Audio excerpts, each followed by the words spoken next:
Thanks for the update. This morning, the two people arrested in the Bronx daycare death now are facing federal charges. A one-year-old child was killed by fentanyl and 3 others got sick. Today, New York's Tracy Strahan joins us live from the Bronx with the latest from federal prosecutors. Tracy?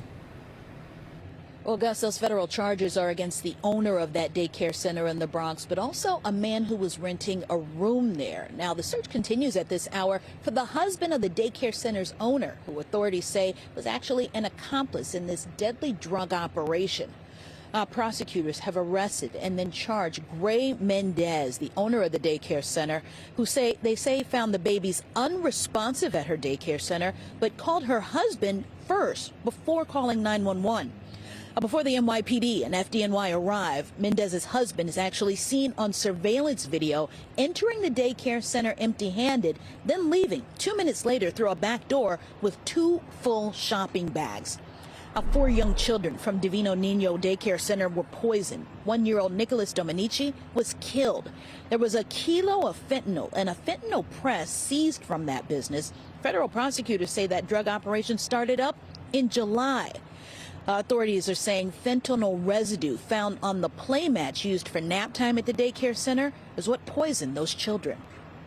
This case is different. We allege that the defendants poisoned 4 babies and killed one of them because they were running a drug operation from a daycare center. A daycare center. This is a tragedy. The owner of the daycare center is accused of deleting more than 21,000 text messages that date back to March 30th.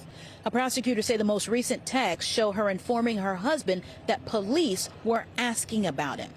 The owner of the daycare center told federal investigators she had no knowledge of the drug operation. As we bring you back live here to the 52nd precinct, we know that 3 of those children who had to be revived with Narcan are now out of the hospital and recovering at home.